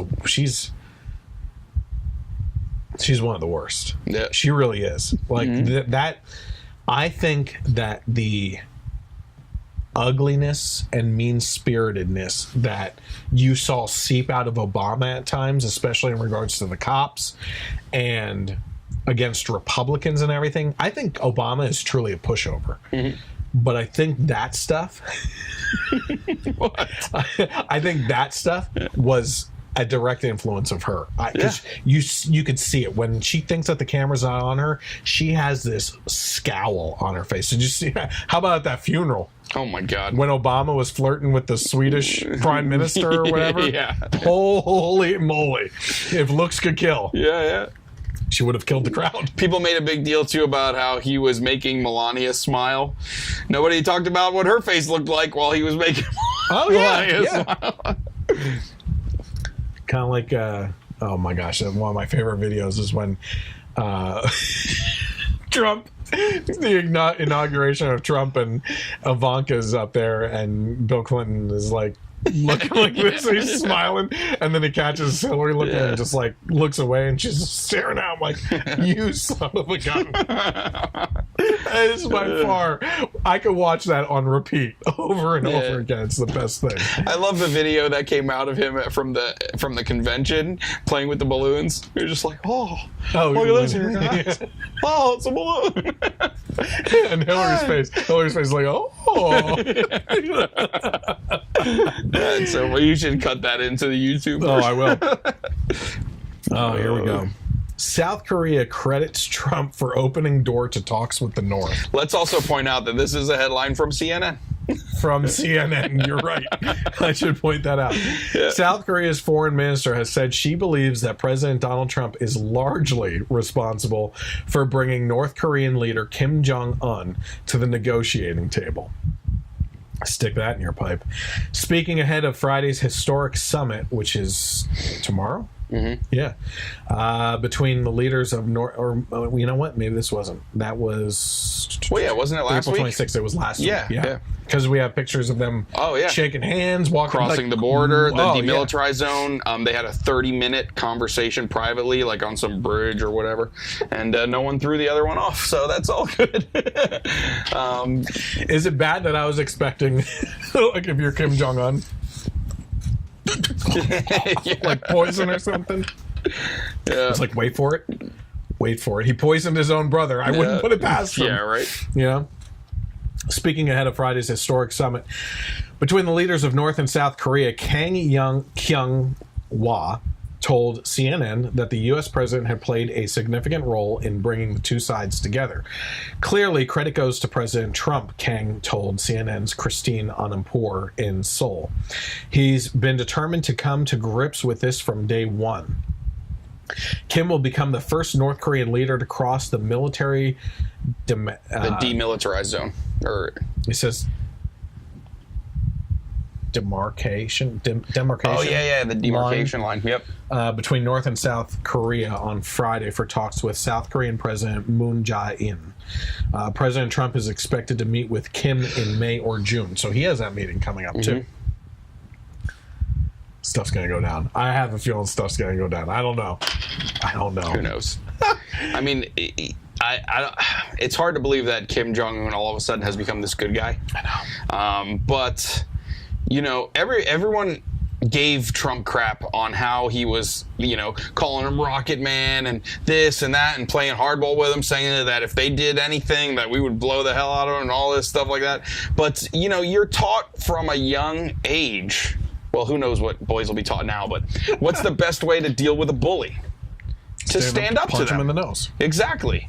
So we've had administration after administration that just kicked this can down the road, did nothing, made it worse, allowing him to build up his nuclear arsenal, start shooting this area, and now finally there's someone that does what we've all been taught to do with bullies: stand up to them, and now this is happening. Yeah. Not just this. Yeah. Let me just jump over to this article. According to the Financial Times, North Korea has released 3 American citizens that were detained there. Yeah. So now we're getting political prisoners from concentration camps over there back too. Yeah, labor camps and all this stuff. Keep in mind, it was less than a year ago that we had an American sent back in a coma that eventually died 3 days later because they beat the hell out of him. Mm-hmm. That's how far we've come. Yep. Okay? Do you know what's happening in the Middle East right now? Yeah. Well, what? Do you? No. I was like, wow, you really are keeping up on things. Mm-hmm. So, the Saudi prince, who is an up-and-coming, he's expected to be the next king, has an agenda for peace. Mm-hmm. Like, this guy is going to be the one that turns around the Middle East. Mm-hmm. Everyone that's come before him has blamed Israel for things and wanted this war to be ongoing and everything. He's telling Palestine, get over it. Stop whining about stuff. Come to the table and negotiate for things. Let's all get along here. Yep. That's right around the corner. That's not making so much news right now. Yep. Right? Well, you're focusing on Stormy Daniels. He literally said Israel has a right to exist. Mm-hmm. That is huge, dude. Yeah. Like, right now, we're seeing North and South Korea coming to terms and ending the Korean War. Yeah. And one of the most impossible things, peace in the Middle East. And in the meantime, everybody's saying that Trump's going to start nuclear wars. I was just about to say, during the election. What? Oh, we can't give him the nuclear codes. Oh, and yeah. And look at him up there. Keep it up, bro. I just want peace, guys. I just want big walls and peace. This is unbelievable. Yep. And the narrative continues. Because you could talk to any Democratic voter here. They won't know. I guarantee you, if we did a man on the street thing, which we got to do this summer, if we need to schedule out time to go to areas of population and do man on the street stuff, that's what I want to do. Little political surveys. Ask right up front, do you identify as Republican, conservative, or Democrat, liberal, or something? And find out who's smarter on politics. Yep. I have my theories. I have my theories on who's more politically in tune with what's going on. Yep. If you were to go, let me just ask you this way. If you were to go up to a Democratic voter today in the United States and say, hey, what's going on with North and South Korea right now? What do you think they're going to say? They don't know. I personally think that they would go, oh, Kim Jong-un is crazy, and Trump is just egging him on and making him crazier. He's going to start a nuclear war. Okay, well, what about them peace talks between North and South Korea and the fact that Trump is going to go over and actually meet with Kim Jong-un and bring peace there, too? What? No, impossible. Yeah. It's happening. It's happening. Okay, like, what the heck is going on? Yeah. Cats and dogs. Yep. So, it's just crazy stuff. Okay, so North and South Korea are getting along. By the way, Nancy Pelosi said last week or the week before, she was asked, could Trump get a Nobel Peace Prize for North and South Korea actually getting along? And she said, we're far away from that, but I wouldn't write it out of the equation yet, basically. Even she's acknowledging it's a possibility. When Nancy Pelosi gives an inch on that Trump could get a Nobel Peace Prize, it's a shoo-in. I mean, for crying out loud. It's a lock. Obama got a Nobel Peace Prize before he even got into office because he was talking about how he wanted to bring peace to places. He divided this nation further than any president in modern history. Yep. Along racial lines, along police and minority lines, along sex and gender lines. Income was a huge one. Class warfare. Yep. It's the rich. Your problems are because of rich people. Yep. He divided this nation like no other has before. Can't change my mind on that. Yep. I'm not sitting here with a change my mind banner on the front. Yeah. Obama divided this nation even further. Change my mind. That's a good one. There you go, Steven Crowder. I just helped you out there on that one. It's one of his great ideas. Yeah. I'm full of them. The best ideas. Yeah. I only have the best ideas. No one can think of better ideas. Oh, boy. Okay. Okay, so we are entering the zone of the final topic for tonight. I have an article that I want to share with you that is going to feed into my fuming topic. Okay. We actually did end up having some fun. Yeah. We had our ups, we had our downs, we had our ups. Now we're going to be heading back down. Okay. We're going to end the night on a downer. All right. I'm sorry. Guys, I'm sorry. 65% of public school 8th graders are not proficient in reading. 65%. 67% are not proficient in math. But homeschoolers are the problem. Right? So, according to CNS News, 65% of the 8th graders in American public schools in 2017 were not proficient in reading, and 67% were not proficient in mathematics, according to the National Assessment of Educational Progress test results released by the U.S. Department of Education, the government itself. Okay. The results are far worse for students enrolled in some urban districts. Among the 27 large urban districts for which the Department of Education published the results, the Detroit Public Schools had the lowest percentage of students who scored proficient or better in math, and the lowest percentage who scored proficient or better in reading. Only 5% of Detroit Public School 8th graders were proficient or better in math. 5%. Only 7% were proficient or better in reading. In Cleveland Public Schools, only 11% were proficient in math and 10 in reading. Baltimore, 11 in math, 13 in reading. Fresno, where we can point to that stupid idiot professor out there, only 11% in math and 14% in reading. So this is the map for the math. So in basically the best that you could hope for, it looks like was 41%. Okay, and ranked by proficient. Okay, so these are how proficient they are. 41% are proficient in Charlotte. I'll do the top 5. Austin, 38. San Diego, 36. Boston, 33. Guilford County, I don't know where that is, but 31. Down in the bottom 5, Milwaukee at 12, Cleveland, Baltimore, and Fresno all at 11, and then half in Detroit at 5. Yep. Horrible. In reading, proficiency levels for, again, Austin. Okay, Austin was second on the list on the last one. They came in at 36, San Diego 35, Hillsborough County 34, Boston at 32, and Duval County at 31. At the bottom of the list, we had Milwaukee at 15, Fresno at 14, Baltimore at 13, Cleveland at 10, and Detroit again at 7. Okay? So needless to say, we have a lot of bad results mixed with horrible ways of teaching our kids. How many times have we have to talk about Common Core, state standardized testing, and the indoctrination of students? You know, it seems to get worse every year with what's going on with the Department of Education and the fact that we have federal and state laws being mandated on public schools at a local level where the local level can't do anything about it anymore.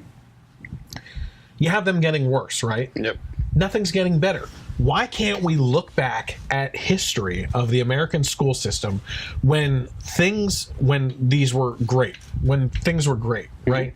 I'm not talking about like, this is what gets me. This is social justice crap. Like the good old days. Oh, the good old days when you're talking about when blacks didn't have the same rights. No, I'm talking about the damn results of things. You know what I mean? I'm talking about proficiency in education where you can't even give the test that third graders took on American diplomacy and stuff like that.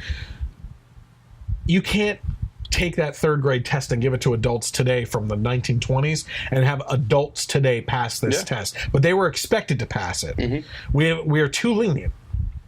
I fully admit, when I was in the public school system, I had my issues. I was not a good student at all, you know? And it took me there's a case to be made for, I hate these Montessori schools, right? Where the kids are going to learn by getting their fingers into the dirt outside and making their own curriculum and stuff. That's BS, okay? Yep. But there's something to be said with cultivating a child's education by getting them to learn about things that they're interested in. Yep. Right? It doesn't mean you have to mold the curriculum to every single student. That's impossible. But if you can take a subject and find a couple different things that will make it pop for people, for kids, you can reach them on a level where they will take interest and it will take root and it will grow. Yep. Okay? My point is, we are not keeping up with the rest of the world. And every time we try to institute more and more policies and regulations and tests, it gets worse. Yep. We're obviously not doing things right? I told you in one of the last podcasts, I personally believe it's a controversial way of looking at it. But a couple decades ago, when we took God out of schools, you know, God isn't allowed in schools anymore. We took him out and things went to crap. You know, with God, with the teaching of God, came the teaching of principles and morals, okay? You can say what you want about Christianity and their views on homosexuality being a sin and whatnot, but the base principles of the 10 Commandments, the first 3, if you're an atheist, you can kind of ignore that, but they're important too. They're obviously really important. But there's 7 other things that you can't really argue with. Yeah. You know, if you're going to argue, just a decent human being will believe in the others. Yes. And what does it lead to? We see a string since '99 was at Columbine of school shootings. Instead of blaming the guns, which are just the object, the instrument used to take out, we have a morality problem in this country. Yeah. We have a morality and principle problem in this country that someone would choose to pick up a gun and do such a thing. Yeah. It has very little to do with the gun. The gun is the instrument, right? If I were to shoot you, I'm not saying if I do or don't have a gun on me right now. If I were to shoot you, would you say, oh my gosh, I'm bleeding, I just need to put a Band-Aid on it? Yeah. No. How would you fix it? You get to the root of it. You got to remove the bullet and you got to stitch the thing shut and take care of it and then put gauze over it and get it, to stop. What we're doing as a society right now, we're going to talk about this. By the way, I'm speaking at a rally next month on May 19th. I'm one of the featured speakers. I should have mentioned this right in the beginning. I'm a featured speaker at the Second Amendment rally in Copley, at the Relic Hunter Firearms Second Amendment rally. I would encourage you to come out. It's in Copley, Pennsylvania. It'll be from noon until about 4. And there's going to be a bunch of other speakers too. Lots of fun stuff. By the way, I got permission. He is going to be running specials that day for purchasing both guns, ammunition, and other stuff. And I said, when you come up with those things, with the sales, I want to be able to name one of those sales on stage. And I already have something picked on. He laughed at it. So we're good on that. Come out to the Second Amendment rally. My point being, we are not solving the deepest issue to stop it from happening anymore, right? If you can't fix the morality and principles, they're going to find another object to do it with. Yep. Okay, the left sees that as an excuse that we keep on coming up with. Oh, they're going to take a van and plow it into people, or they're going to blow something Just up. happened the other week at a hockey game. Yeah. Up in Toronto. Yeah. But that's the fact of the matter is, you know, instead of focusing on the person that needs mental help, you're focusing on the object that they're using. It doesn't make any sense. No. You need to fix the morality and principle mentality of the people in this country before you even start talking about the objects that they're using. And the reaction to the right from the left, it's not just the left. And that's another point I'm going to bring up too in this rally. I hope that Democrats show up that support the Second Amendment, because if they do and they raise their hand when I ask that question, I'm going to say, look around, you guys. There are people on the left that support the Second Amendment that are here. The people on the right that aren't here, that don't support the Second Amendment, they're out there too. We need to come together on the Constitution. This isn't a left versus right issue. It's a constitutional issue. Yep. You know, we need to come together on things. I will work against Obama and try to heal this nation. Yeah. I'm going to heal it. Here's my point. I'm trying to get around to this whole thing. Back to school. Back to school. We're going to hell in a handbasket with education. There's no other way around it. Things are getting bad. Yeah. So what happens? Let me get to our main story for tonight. In Newsweek, an 11-year-old student is hit by a car and killed during a national school walkout to protest gun violence. According to one of his fellow students, Benko was a keen musician who lit up the room. Angela Rodriguez, 14, told the El Paso Times he was a free spirit, he was fun to be around, always lighting up the room. He played the violin, he was very good. He was one of the best ones in the class. Following the incident, Benko was taken to University Medical Center where both his mother and uncle are staff members. In a statement, UMC President and CEO Jacob Cintron told KVIA, "All of us at UMC are heartbroken by the loss of a child belonging to one of our associates, especially a child as young as Jonathan. As a father, I can only imagine how hard this must be for Ashley and her family. She is also one of our family at UMC. Our support, thoughts, and prayers are with her and her family throughout this difficult time.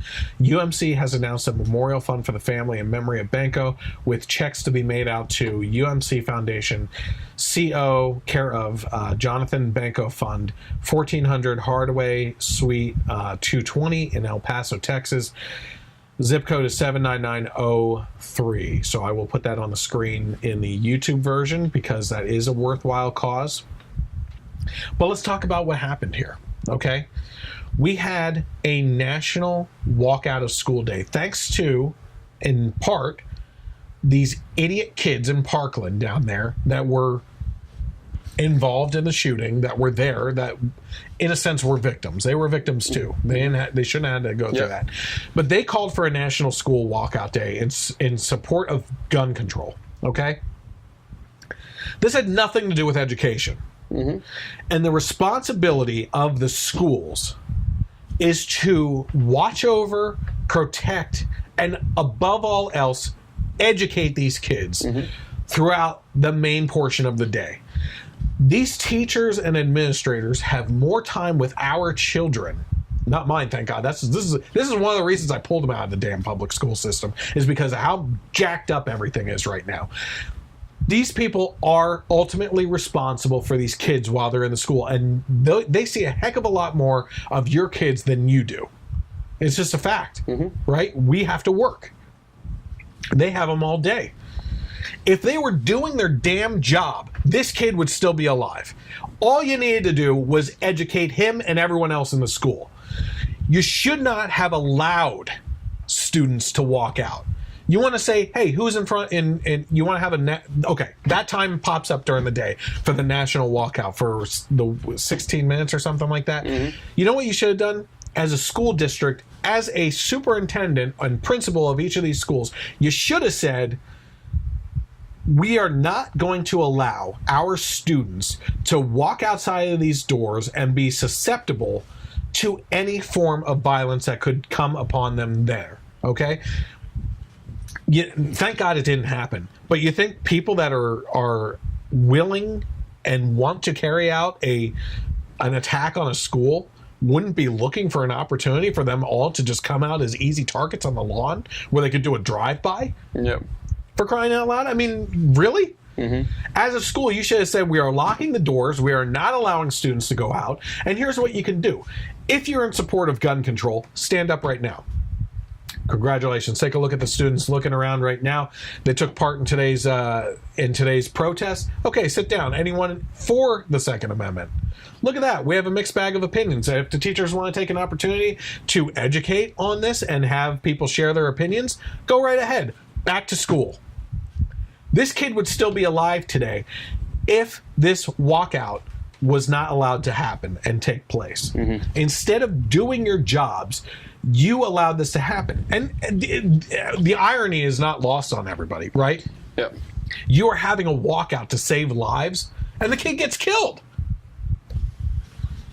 I took up a lot of time. I'm sorry. Go ahead. I mean, what else is there to say? This is I was thinking the exact same thing you were saying of since when has it now become part of the school's responsibility to have political demonstrations?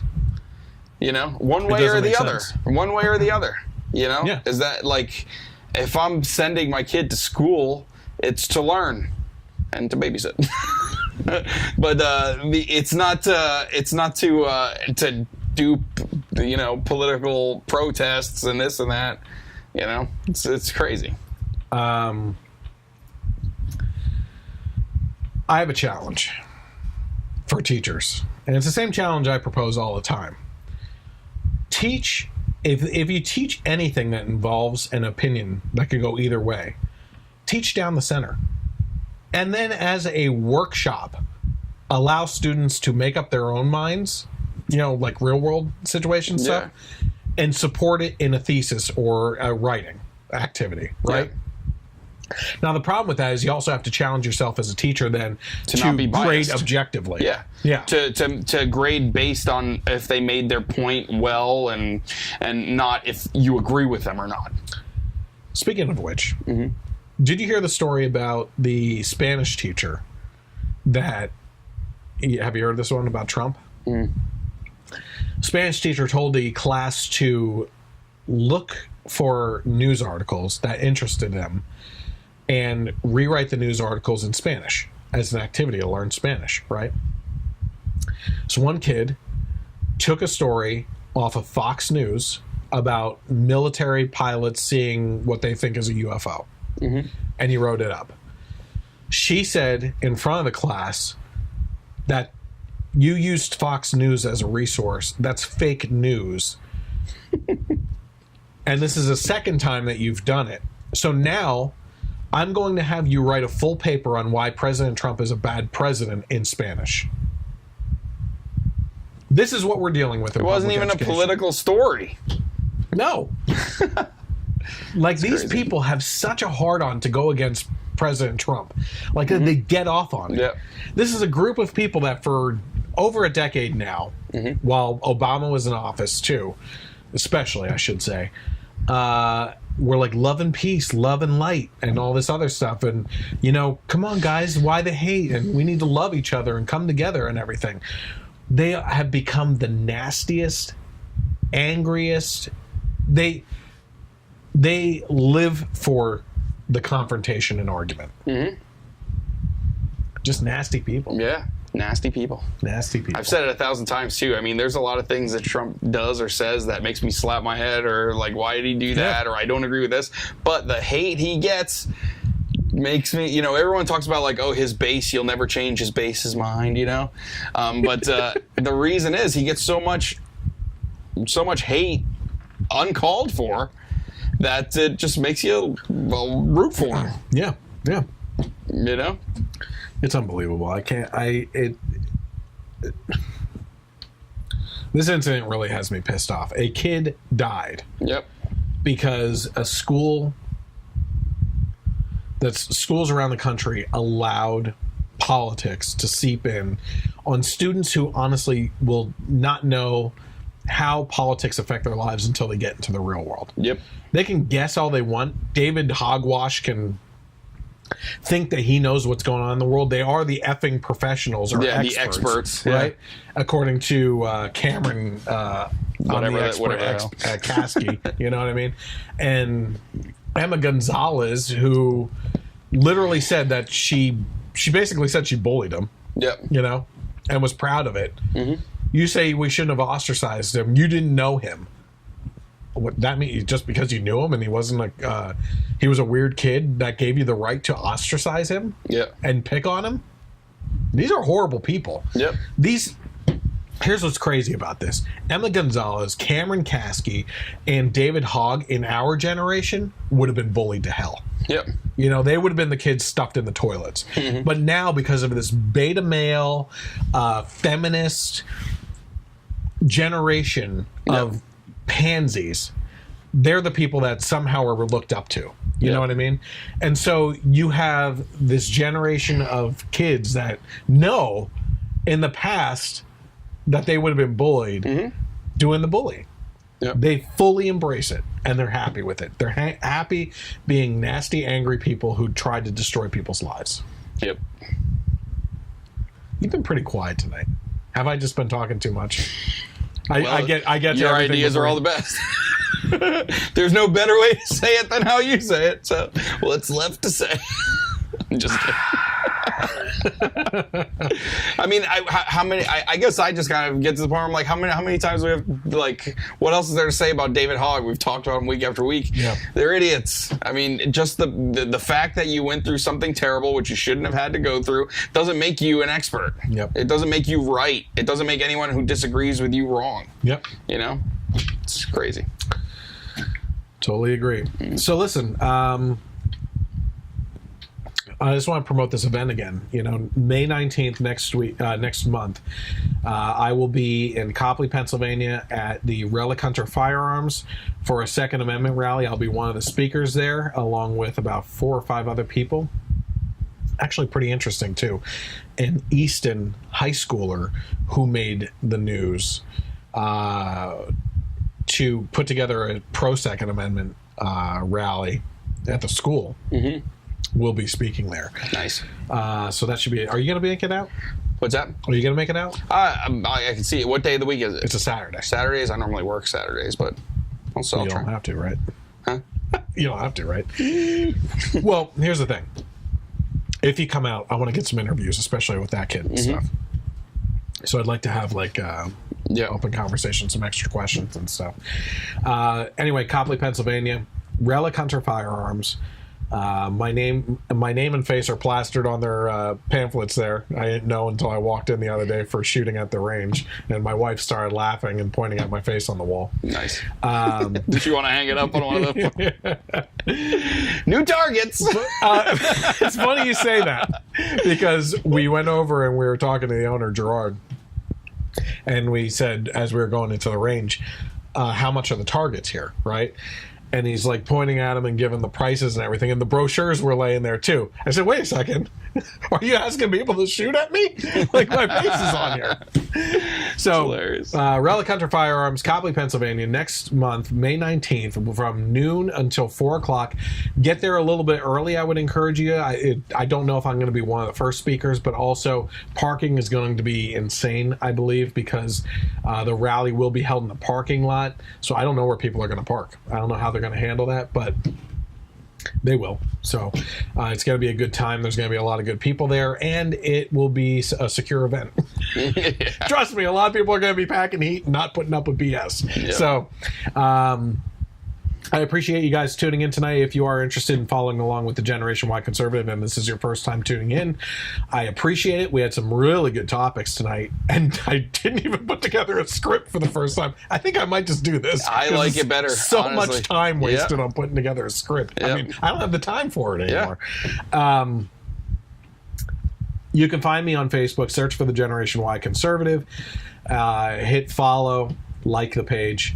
especially on YouTube.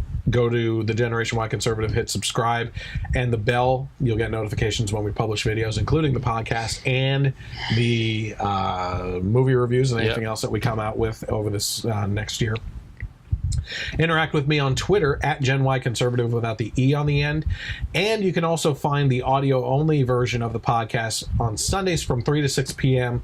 on KLRN Internet Radio, where they have also graciously put me onto iTunes and iHeartRadio. So you can search for those podcasts and subscribe to them on those platforms as well. Until next week, have a great night, and God bless America.